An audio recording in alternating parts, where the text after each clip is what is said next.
On a crisp October morning in 1993, the sun rose gently over the small town of Willow Creek. Thin rays of gold slipped through the maple trees that lined the quiet streets. Inside the yellow school bus parked out front of Willow Creek Elementary, 30 children fidgeted with excitement. Their voices rose and fell in a happy chorus as they chattered about the day ahead. It was their first field trip of the school year, and the promise of adventure filled every heart. Mrs. Elena Santos, caring teacher with kind brown eyes, stood at the bus door, smiling as each child hopped aboard. She checked her list one final time and greeted every little face with a warm good morning. Mr. Carl Henderson, the bus driver, patted the steering wheel and settled into his seat.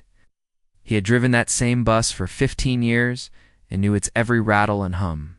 He glanced in the mirror at the children behind him. There were boys and girls of all kinds, shy ones clutching lunchboxes with cartoon characters, daring ones tying scarves around their necks like capes, and curious ones pressing their faces against the windows to see the world outside. The bus smelled of fresh paint mixed with the faint scent of autumn leaves carried in on tiny coats. As soon as everyone was aboard, the doors closed with a soft thud. The engine roared to life, and the bus rolled down Oak Street. The children waved at parents standing by the school gate. Some parents blew kisses. Others wiped eyes that stung with the mix of pride and nervousness that comes with sending young ones off on their own.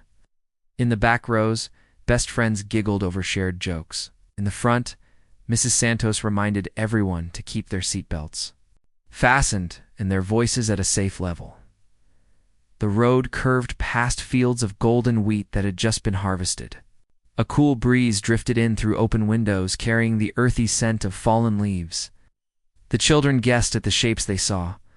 One thought a nearby stump looked like a bear's head. Another claimed a pile of hay was a giant sleeping dragon.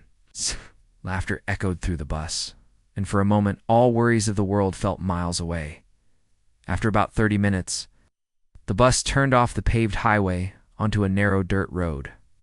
The tall pines of Pine Ridge Nature Preserve came in too. View, standing like silent guardians of the woods.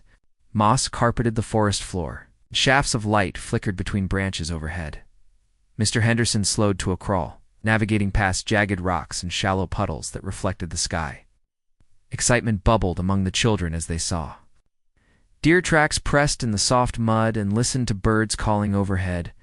At last, the bus rolled to a stop in a clearing beside an old forestry station. A wooden sign marked the spot, "Welcome to Pine Ridge." Mrs. Santos opened the door and helped the youngest children step onto the rocky ground. While the rest spilled out behind her, bright backpacks bouncing on their shoulders. Some ran to a picnic table carved into the hillside. Others wandered closer to the tree line, peering at hidden hollows and poking sticks into fern-covered logs.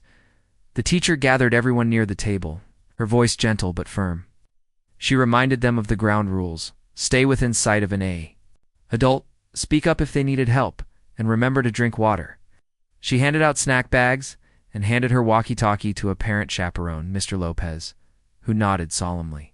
The air was filled with the sound of rustling leaves as a light breeze picked up. The children settled down to munch crackers and fruit. After a few minutes of snacking, the kids grew restless. A pair of twins, Carla and May, raced each other toward the thicket of oaks at the edge of the clearing. A group of boys challenged each other to find the tallest rock to stand on. Mrs. Santos watched with a smile, letting them explore a safe distance before gathering them again for the next activity. She had planned a short nature walk along a marked trail, followed by a quick scavenger hunt for pine cones and fall leaves. The nature walk began with Mrs. Santos leading the line, Mr. Henderson walking at the back, and the children moving between them in a loose formation. They passed through dappled sunlight, stepping over twisted roots and whispering about mushrooms growing under logs. One child, little Tony, pointed out a bright red berry clustered on a bush, and Mrs. Santos explained how animals used those berries for food. Another child, Rashida, held up a fallen leaf as big as her hand. Marveling at the veins that spread like tiny rivers, less than an hour into the walk, Mrs. Santos decided to pause by a shallow stream. She reminded the children to stay off the slippery rocks.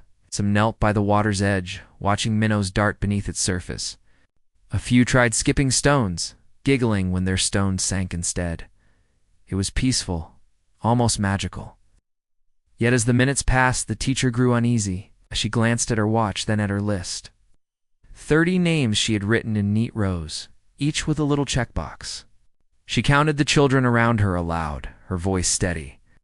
2, 3, and so on. When she reached 28, her heart skipped. That could not be right.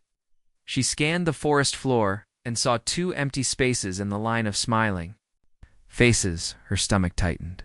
She called softly, "Samuel, Anna." No answer. She tapped the walkie-talkie clipped to her belt, her voice trembling slightly. "Mr. Lopez, I'm missing 2 students. Can you come back here within a few seconds?" Mr. Lopez's anxious voice crackled through. "I'm on my way." The children standing by the stream froze, their playful chatter dying in their throats. Mrs. Santos kept her tone calm as she instructed everyone else to stay put. She asked the nearest children what they last saw, but everyone shook their heads. Some pointed toward the thicker trees, others shrugged. Mrs. Santos took a deep breath. She walked back along the trail, calling softly, "Samuel, Anna." Her voice blended with the whispering breeze, but carried just enough. Mr. Henderson joined her, his face pale but determined. They searched the underbrush, peering behind ferns and under fallen logs. The children watched from a safe distance, worry written on their faces. By the time the rest of the chaperones arrived, the sun had climbed higher in the sky. The bright morning light made the forest look serene, but everyone's heart pounded with fear. The search spread in widening circles. Mrs. Santos made phone calls back to the school. The principal's urgent voice echoed in her ear. "Call the police, gather the other staff, reassure the parents." In that moment, the forest lost its magic. The rustle of leaves sounded like whispers of worry. Every shadow seemed to hide a secret, yet Mrs. Santos forced herself to stay focused. She organized the children into small groups, each led by an adult, and began a careful search of the nearby area. She reminded herself to breathe, to stay calm for the children's sake. As the search stretched on, the bright morning sun turned warm. Butterflies drifted through beams of light, unaware of the panic around them. Somewhere in the distance, a dog barked. A helicopter whirred far above, its shadow fleeting across the treetops. Volunteers formed lines, calling out names, their voices growing louder and more urgent. By midday it was clear, no Samuel, no Anna. The children who had vanished seemed to have slipped away like ghosts. Mrs. Santos stood at the edge of the clearing. Her cheeks wet with tears, she tried to hide. She hugged the remaining children close, whispering, "It's all right. We'll find them." But in her heart, a dark knot of fear tightened. The morning that had promised adventure and joy had become a nightmare she could not wake from. As the school bus sat empty beneath the oaks, its engine silent, the world held its breath, waiting for a miracle that seemed more impossible with every passing minute. The search went on for days. After the first frantic hours, more people joined the effort. Local police officers arrived, wearing uniforms that rustled when they moved. They spoke in low, serious voices as they walked along the trails, calling out the children's names. Volunteers from nearby towns came too. Some carried walkie-talkies like the chaperones, while others held flashlights and clipboards. They formed neat lines that stretched across the forest floor, stepping carefully over thick roots and fallen branches. Journalists showed up on the dirt road leading to Pine Ridge. Their cameras clicked at every turn, and their microphones hovered near trembling lips. They asked questions in rapid fire. "What happened here? Can you tell us about the missing children?" Families answered as best they could. Some parents stared blankly into the cameras, their eyes red from crying. Others trembled as they spoke, clutching tissues and shaking hands. A few refused interviews, pulling their coats tight around them and stepping away. Local school staff tried to keep life as normal as possible at Willow Creek Elementary. Classrooms felt empty without the laughter of 34th graders. Teachers tried to comfort the remaining students, many of whom were siblings or close friends of the missing children. In art class, children drew pictures of homes and oak trees. In reading, they picked stories about animals lost in the woods, hoping for safe endings. But every picture and every page held a pang of sorrow. Police set up a command center in the school gym. Folding tables held maps of the preserve, marked with colored pins showing where people had searched. Investigators studied footprints in mud, hoping to find patterns. They sent samples of soil and leaf fragments to a lab in the city. Sometimes they found a single glove or a dropped sneaker, but never more than one sign. It teased hope, only to slip it away. By the end of 3 days, television crews packed up and moved on to the next big story. The forest fell quiet again, but the searchers stayed. They rotated shifts, sleeping on cots in the gym or in the fire station nearby. Families huddled together in empty classrooms, sharing stories about their children's favorite games and dreams. They clung to each other for strength. On the 4th day, a police dog team arrived. The dog, a large black Labrador, wore a harness with reflective stripes. It sniffed at the air, then dashed into the woods, tail high and nose to the ground. Officers followed, calling out words of praise when it found a clue. The dog's handler held the leash tight, moving swiftly through the ferns. But after hours of searching, the dog came back with nothing more than a few small twigs in its fur. The handler patted its head, whispering, "Good job, boy," as if the dog needed comfort too. Rumors began to swirl among the volunteers. Some said they saw strange footprints larger than a man's shoe around thick oak trees. Others spoke of voices echoing behind them when no one else was there. An old park ranger claimed to have heard gunshots on the day of the field trip. A retired forest worker swore he saw a van parked on a hidden logging road near the picnic site. None of these stories could be proven. They spread like wildfire, feeding people's fears and hopes at the same time. Back at the command center, detectives tried to separate fact from fiction. They interviewed anyone who had been near Pine Ridge that week: hikers, hunters, bird watchers. One hiker said he had seen the yellow bus parked at the forestry station later in the afternoon, even though the bus should have left before noon. Another claimed to have spotted a woman walking away from the clearing carrying a child. Every tip was checked. Every sighting followed up with phone calls and visits. But each lead ended in disappointment. On the 7th day, rain came. It started as light mist, then turned into a steady drizzle that soaked the forest. The rain washed away fresh footprints and blurred trail markers. Search teams huddled under tarps, sipping warm drinks and talking in hushed tones. The forest looked different in the rain. The leaves glistened, droplets hung from branches like jewels, and the air smelled of wet earth. The children who had disappeared remained as lost as ever. Mrs. Santos visited the gym that evening to check on the families. She wore a raincoat that hung limply on her small frame. She hugged parents who wept softly into her shoulder. She knelt beside a boy who kept asking, "Do you think they're scared?" She held his hand and said, "We won't stop looking. We'll find them." She spoke gently, but inside her chest, her heart felt like a stone. Detectives grew frustrated. Weeks passed with no real progress. They compared shoe sizes, fingerprints, and fiber samples, but found no match. They dug up parts of the preserve floor, using heavy tools to search under fallen trees and near hidden caves. Yet the forest seemed determined to swallow its secrets. Meanwhile, back in town, Willow Creek changed in small but lasting ways. The local cafe stopped serving the special pumpkin pie at lunch because the children who loved it were no longer there.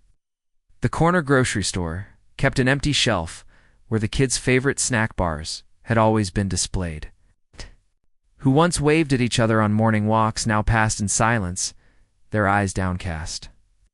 At night, many houses left lights on in windows, as if the light could guide the missing children home. The principal of the school, Mr. Davis, held a community meeting in the gym. The bleachers were filled with parents, teachers, and neighbors. He spoke in a calm, steady voice and said, "We owe it to these children to keep searching. We owe it to their families to not give up hope." He asked for volunteers to help maintain the search effort. Some signed up. Many others left the meeting with hollow hearts. A small group of parents formed a committee called Still Looking. They met at the library every Thursday evening. They printed flyers with the missing children's photos and hung them on bulletin boards around town.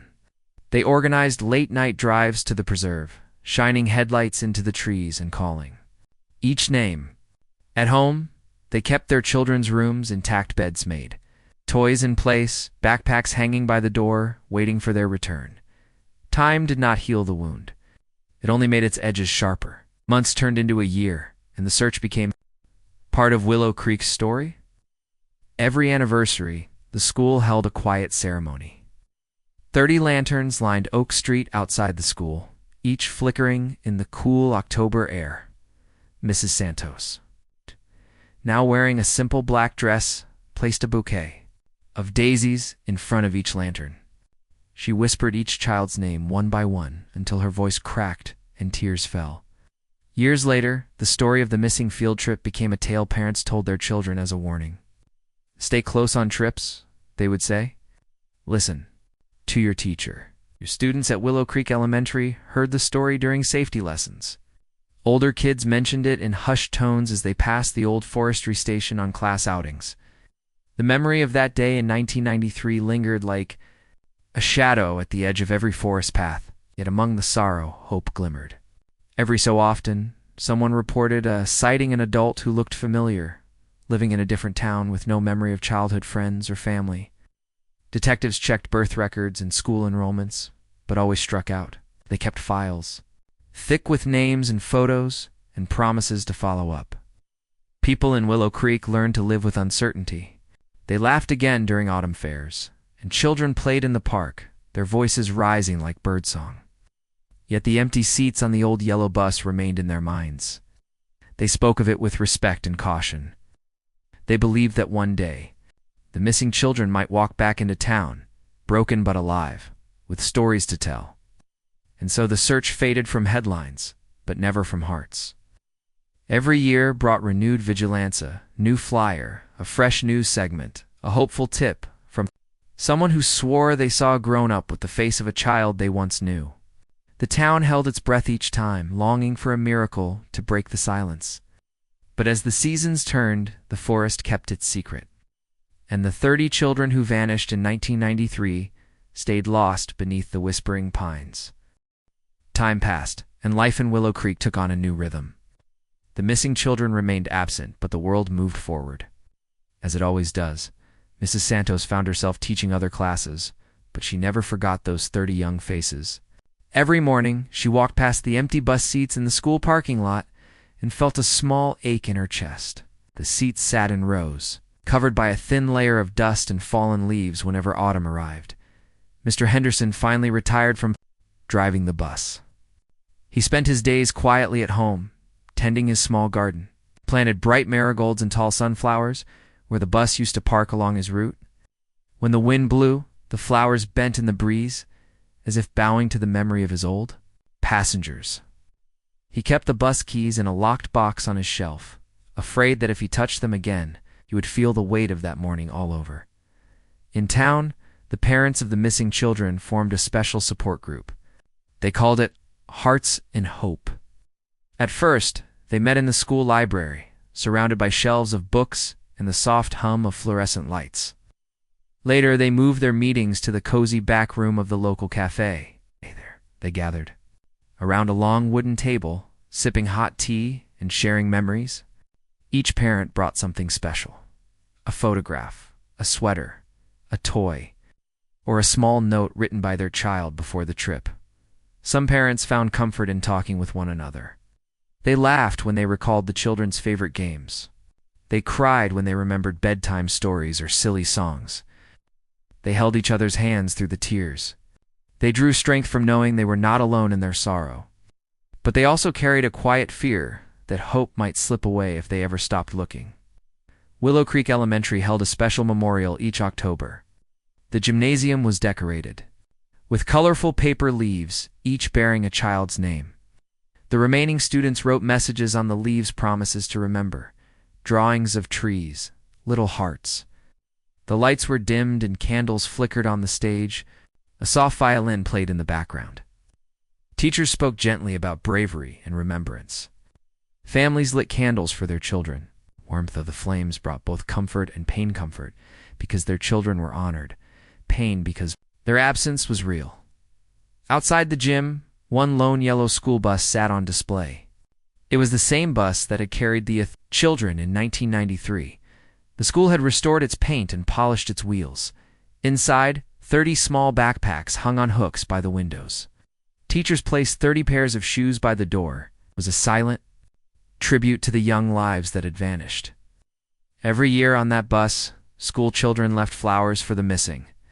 Sometimes, little notes appeared on the seats. Written by students whose parents told them the story, the forest of Pine Ridge remained off-limits for most visitors. The forestry department closed the old picnic area, citing safety concerns. Signs warned against trespassing. Only authorized personnel could enter the preserve, and then only with a guide and special permission. The forest, once a place of wonder and exploration, became a symbol of mystery and loss. Nevertheless, a few brave souls still ventured near the edge of the trees. Treasure hunters with metal detectors walked the logging road, hoping to find a clue, a lost toy, a piece of clothing, something. Archaeologists came to survey the land, mapping tree growth and soil layers. Ghost hunters arrived with cameras and audio recorders, seeking whispers in the wind. They claimed to capture strange sounds at night, the creak of a bus door, soft laughter in the darkness. Their videos circulated online, gathering thousands of views. Ow. Most people dismissed these as tricks of the wind. Still, the rumors fueled the town's imagination. Meanwhile, detectives kept the case file alive in the police station. Stacks of documents filled the shelves: interview transcripts, forensic reports, maps, photographs. New detectives joined the force, reviewing the old notes and searching for missed details. They compared handwriting samples, revisited witness statements, and retested old evidence using modern techniques. Each discovery brought a spark of hope, but none led to the children. In 2005, 12 years after the disappearance, a man came forward with a possible sighting. He said he had dropped his dog off at a grooming shop near Pine Ridge and saw a small group of children, together with a tall man near an abandoned shack. He called the police, but by the time they arrived, neither children nor man were there. The scrap of paper he held, in which he had quickly written a description, had blown away in the wind. That lead fizzled out, but for a moment, the town held its breath. The children's older siblings grew up carrying a burden of worry. Some left Willow Creek to escape the memories. Others stayed to honor their missing brothers and sisters. One sister, Maya, became a journalist and wrote articles, pleading for a renewed interest in the case. Another sibling, Marcus, became a forest ranger. Determined to learn every inch of Pine Ridge, he walked the trails every day, hoping to find something, anything that others missed. Neighbors who once claimed ignorance of the tragedy soon found themselves drawn into it.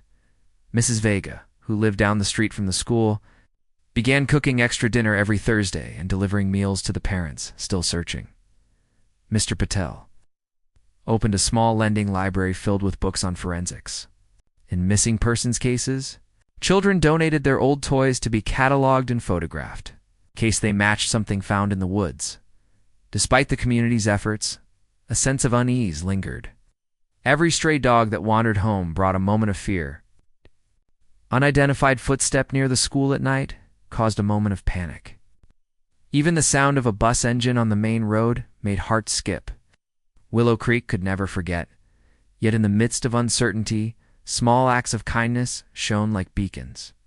When a new family moved into town, neighbors warned them gently about the forest and the empty bus. They offered support and friendship. Parents organized safe playdates and supervised walks to the bus stop. Teachers taught safety lessons, emphasizing the importance of staying in sight. At home, children kept glow-in-the-dark bracelets clipped to their backpacks. Every year, a local author published a small book recounting the case. She included interviews, sketches of the bus, and maps of the preserve. Profits went to a fund for missing persons' families. Bookstores sold out the print runs, and readers donated extra copies to libraries and shelters. One reader even sent a copy to the governor's office, urging state resources to be used in the search. In quiet moments, People wondered what the children's lives might have been. Would they have learned to ride bikes without training wheels? Would they have played on sports teams? Would they have fallen in love and had families of their own? The what-ifs haunted every corner of the town.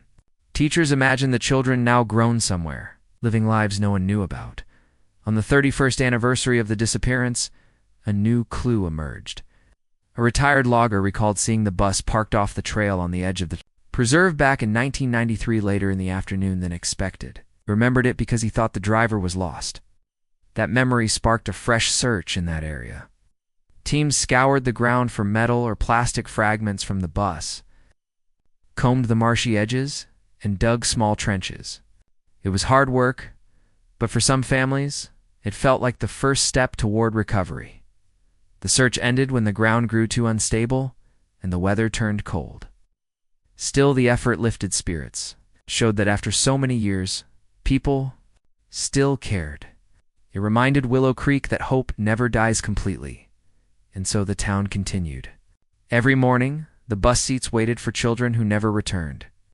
Every autumn, the leaves fell and covered the ground in gold. Every heart kept a small flame of belief that one day the 30 children would be found and the silence of the forest would be broken by their laughter once again. Rain had fallen for days before the workers arrived at the edge of Pine Ridge. The ground was soft and muddy, and fresh puddles reflected gray skies. Heavy rains had washed away parts of a small hillside beside the old logging road. A crew of forestry workers was clearing fallen branches when one of them noticed a bright flash of yellow in the mud. He knelt down and brushed away wet leaves and dirt to reveal a curved metal roof. At first, no one believed it. The workers called their supervisor, who came running over with a flashlight despite the daylight gloom. He shone the beam on the yellow surface, spotting a faint swirl of paint where a school bus logo once stood. His breath caught in his throat. "That can't be," he whispered. But it was. The same yellow paint that 30 children had last seen 31 years ago. Word spread quickly. Within hours, local police and forestry officials arrived. They cordoned off the site and cleared away more earth with shovels and pickaxes. News crews gathered at the road's edge, cameras balanced on tripods, reporters huddling under umbrellas. A hush settled over the muddy clearing as the shovel struck something solid. Detectives knelt beside the scrape, brushing mud from a twisted metal window frame. The rain pounded on their jackets, but no one flinched. They worked with careful hands, calling in an evidence technician to photograph every inch. For years they had hoped to find the bus. Now it lay buried like a secret waiting to be told. Gradually, the outline of the bus grew clearer. One worker pried open a rusted door, and a small pool of muddy water sloshed out. Inside, 30 seats sat in 2 neat rows, facing forward, as if ready to depart. The seats were torn and stained, but their shapes were unmistakable. The bus's steering wheel, half buried, looked broken and abandoned. The once bright yellow roof had dulled to brownish orange under layers of clay. Detectives named the site Bus Hollow and set up a temporary command post in a white tent beside the road. Inside, forensic teams prepared equipment brushes, tweezers, evidence bags, and cameras. Specialists and bus mechanics arrived to confirm it was the same vehicle driven by Mr. Henderson in 1993. They matched serial numbers hidden under the mud to old maintenance records. It was the bus, without a doubt. A small crowd gathered beyond the tape. Umbrellas raised, their breaths visible in the cold air. Families of the missing children came first. Some held tissues, others wore knitted hats against the chill. Mrs. Santos arrived slowly, wrapped in a thick coat, her eyes fixed on the bus roof poking from the earth. She felt her hands tremble as she joined the group. As a child's drawing, pinned to a seat years ago, had resurfaced with faint traces of crayon, she struggled to catch her breath. Inside the tent, a young forensic archaeologist named Dr. Patel led the excavation. She knelt by the rear axle, carefully uncovering a faded lunchbox.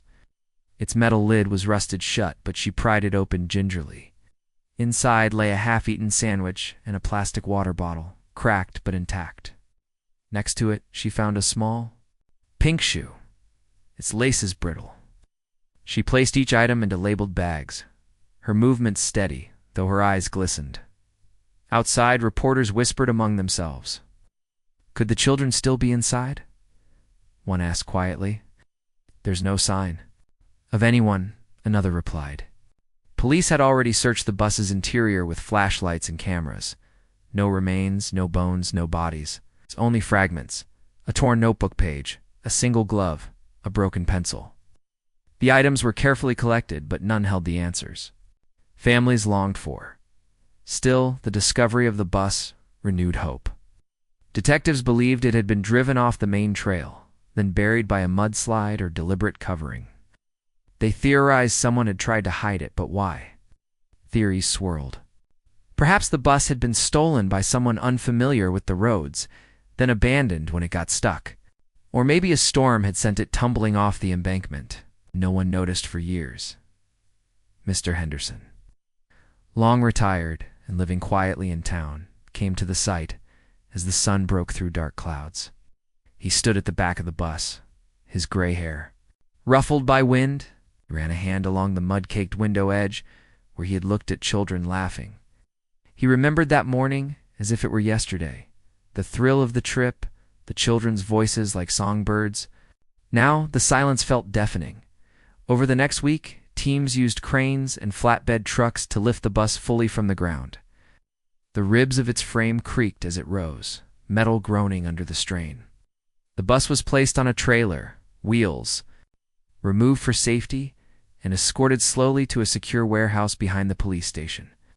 There it stood in a large bay, surrounded by yellow tape and bright floodlights. Technicians in white suits sifted through mud and debris, looking for clues. Families watched on screens from a makeshift viewing room set up at Town Hall. They saw the bus under lights, the seats exposed like empty chairs in a classroom. Some wept openly. Others silently pressed their hands to their hearts. Mrs. Santos stood before a screen. Voice barely a whisper. My children, my little ones, I haven't forgotten. Inside the warehouse, the forensic team found scraps of fabric caught on seat springs. They collected them for DNA testing. They dusted for fingerprints on metal surfaces, hoping for prints that might point to whoever drove the bus off the road. They recovered fragments of a map tucked behind a seat hand drawn, lines that might have been the driver's notes. Each tiny piece was numbered, bagged, labeled, and sent to the lab. As days turned into nights, the warehouse glowed with activity. Technicians crawled into the bus's undercarriage, scraping away mud beneath the chassis. A metal toolbox lay open under a seat, its contents wrenches and screwdrivers rusted but still recognizable. A child's coloring book lay on the floor, its pages stained but legible. The drawings showed animals and rainbows, and a child's scrawl spelled out the letters CIR. Families recognized it as Carla's handwriting. Carla was one of the children who had disappeared. Each new find brought both hope and heartbreak. Families clung to possibilities.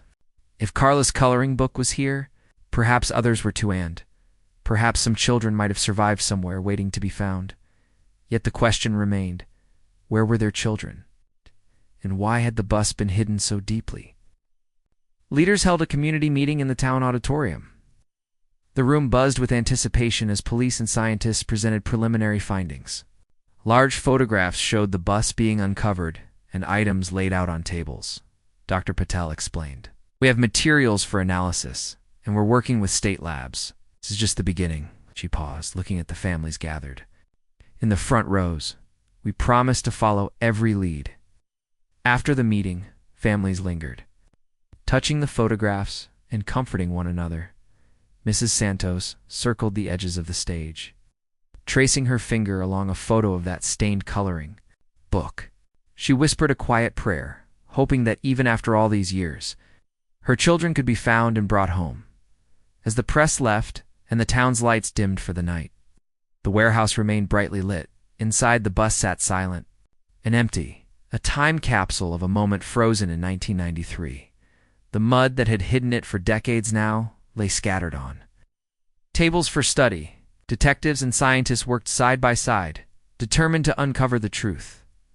Outside, the wind picked up, scattering. fallen leaves across the empty road.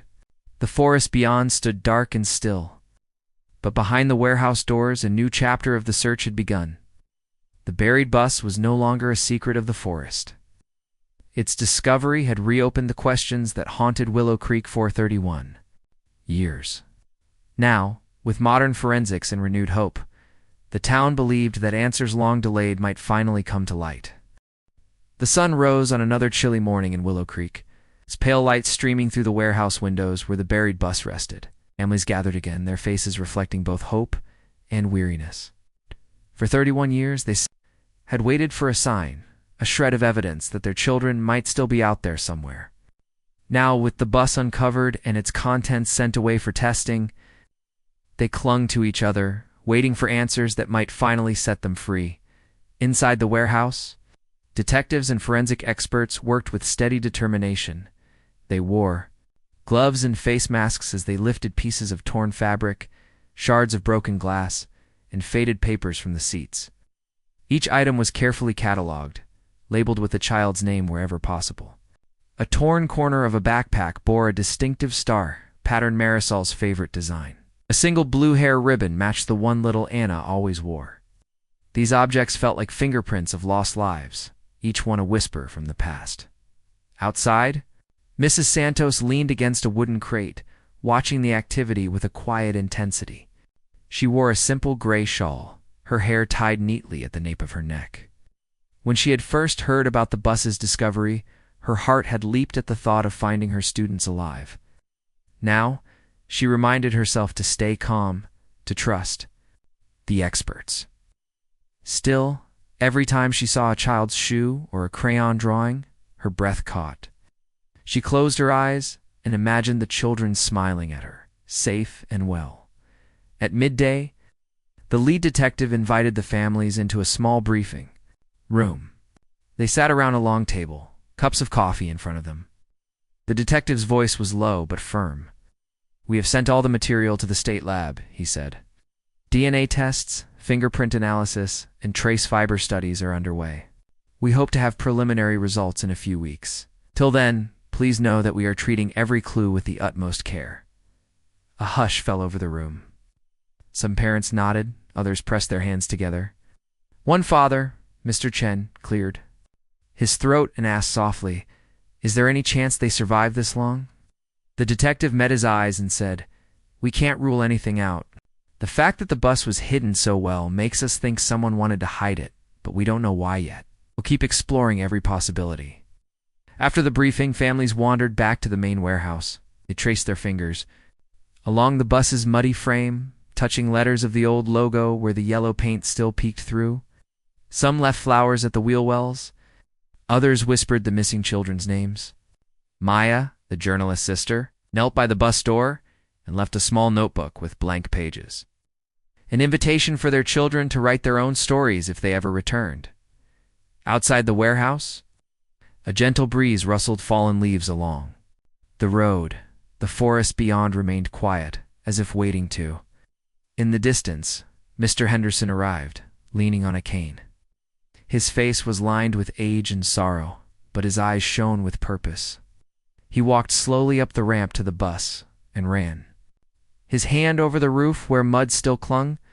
He remembered that morning in 1993 when the bus's bright yellow had sparkled in the sun and the children's laughter had filled the air. A single tear rolled down his cheek. "I'm sorry," he whispered. "I wish I had done more." Then, he bowed his head and turned away, leaving a small bouquet of wildflowers at the bus's side. As the days turned into weeks, the town held its breath for lab results. Meanwhile, the recovered items went on display in a glass case at the police station. An art teacher volunteered to create a simple exhibit, a row of glass cubes, each containing personal effects from one child's shoes, notebooks, lunchboxes, a teddy bear. Under each cube, a small plaque bore the child's name and age. The display stood in the station's lobby, where visitors could see the tangible pieces of a story that had lived only in memory until now. At first, the exhibit brought fresh anguish. Parents gazed at the objects and remembered bedtime stories, birthday cakes, school recitals. Some grieved openly, others stood in silent vigil. But gradually, the exhibit became a place of shared hope.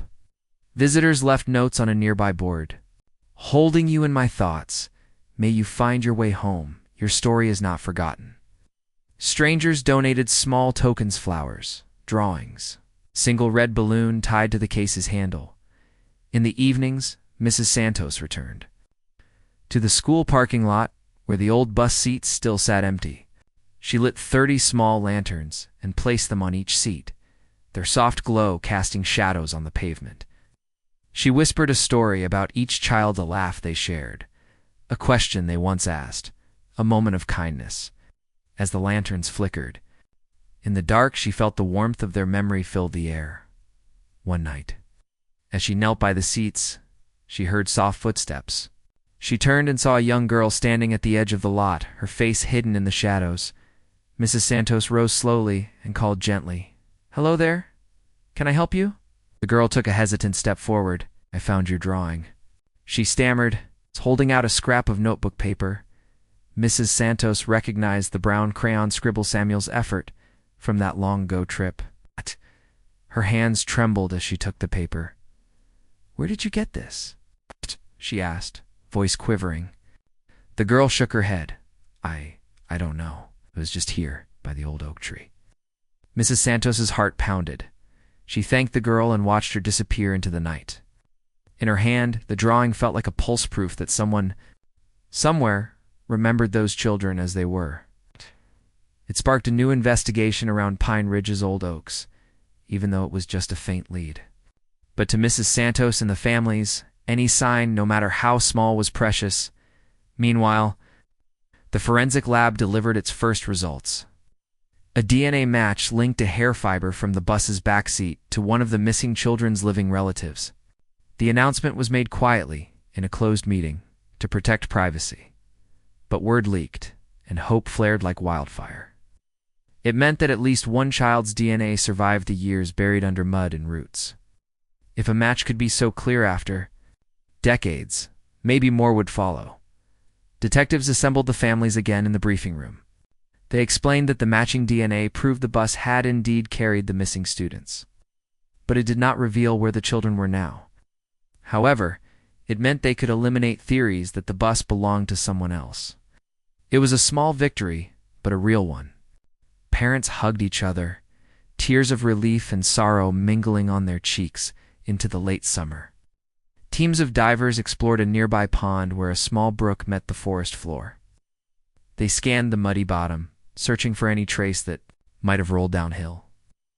At the same time, archaeologists returned to Bus Hollow, digging test pits around the hillside's base. Each discovery, an old shoe heel, a rusted seat hinge, was documented and sent to the lab. The pace of work surprised the town, rekindling faith that answers would come.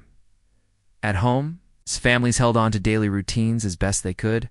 Some took comfort in simple tasks, planting flowers by their front steps, baking bread at the same time each morning, reading favorite stories aloud. These small acts grounded them when hope felt fragile. Neighbors checked on one another, offering hot meals and helping with errands. Children in town wore green ribbons in their hair or on their backpacks, a symbol of solidarity and remembrance. On the 32nd anniversary of the disappearance, Willow Creek held a gentle ceremony by the edge of the preserve. A semicircle of chairs faced the forest, and 30 small sapling trees stood in front of them, each tagged with a child's name.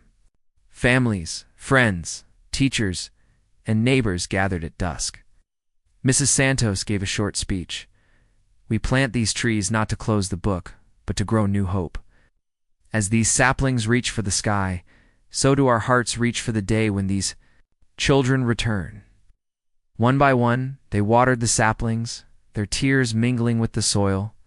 A soft breeze rustled through the young leaves, as if the forest itself offered comfort. In that moment, no one knew if the missing children were hidden somewhere deep in the woods or living unremembered lives in distant towns. But they all believed in the possibility of reunion. The exhibit at the police station remained open, and many townsfolk visited with children of their own. They told them about the field trip, the lost bus, and the lasting power of memory. They taught the next generation the importance of watching out for one another and never forgetting those who drift into shadows. And so, the story of the 30 missing children continued to shape Willow Creek. It lived in the whisper of pine needles, the glow of lanterns on empty seats, the saplings reaching up to the sky.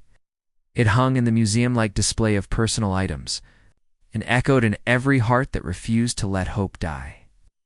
The buried bus was no longer just a forgotten vehicle. It was a symbol of a town's unwavering belief that love could transcend time and that, one day, laughter would return to Pine Ridge.